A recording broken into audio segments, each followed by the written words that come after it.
everybody. I hope everybody's having a good Sunday. Hopefully you guys watched our last video of building the raised beds for the tomatoes. Now we're going to show you guys what we have grown for the last, we planted these, February, like February 18th, I think it was. But yeah, for the last month or so. So this is what's been going on. All right, so first we're going to start off with our Amish paste tomatoes and our regular tomatoes. So we planted these February 18th, and as you can see, we've already potted them and put them in bigger pots and buried them deep. Mm-hmm.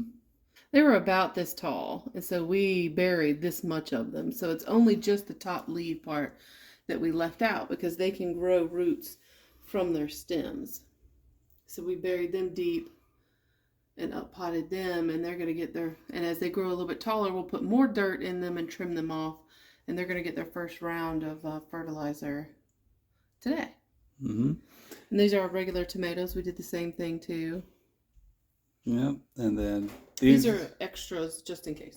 Yep, yeah, these were tomatoes we planted a couple weeks ago.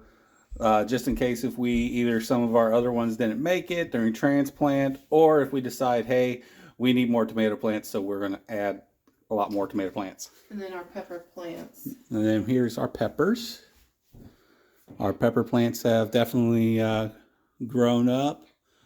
Up here we have our birdhouse gourds, and once again we've put them into a bigger pot. Yeah, they ran quickly. Yeah, those things grow quick. But look, I think they're ready. I mean, they got to be in here for like 2 more weeks, but at least 2 more weeks. Yep. And then down here, we got more of our mini peppers. Our jalapenos and our mini bell peppers.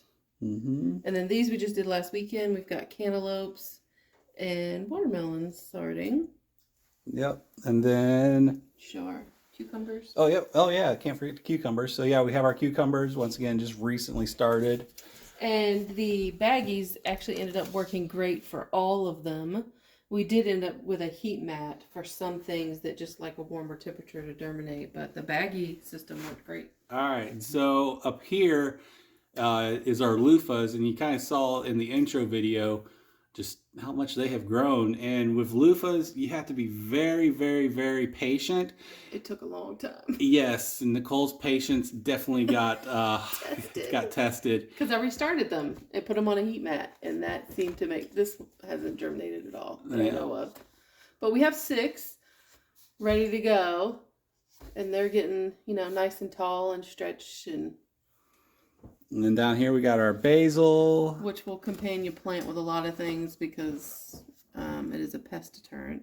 Mm-hmm. And then there's our dahlias, some flowers that we're starting, which I'm going to start more this weekend because we're going to have a flower garden in addition to the veggie garden. Mm-hmm.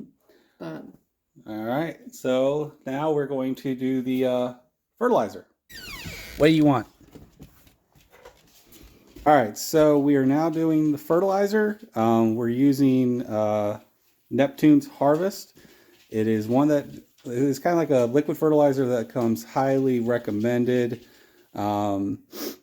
Because these are indoor plants, you do half of the recommended amount. So it recommends 1 tablespoon per gallon of water. And so we did a half a tablespoon of Neptune's Harvest per gallon. But yeah, we're just going to give them a nice little soaking. And it smells horrible. Yes, if you need something to wake you up in the morning, just take a big old sniff of a Neptune's Harvest. It'll perk you right up. No, thank you.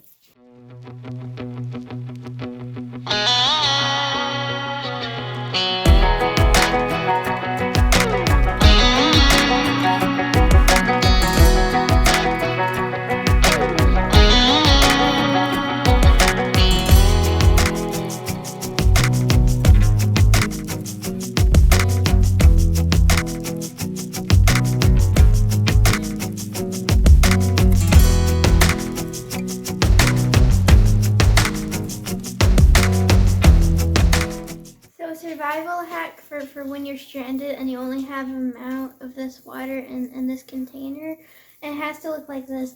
You're gonna put your entire mouth over it, and you're gonna swish back. Except you don't swallow any water, and you go back and you have more water to spare. That is all right, guys. So it was a quick video, and we just wanted to give you guys an update on how our growing's going. It's going good.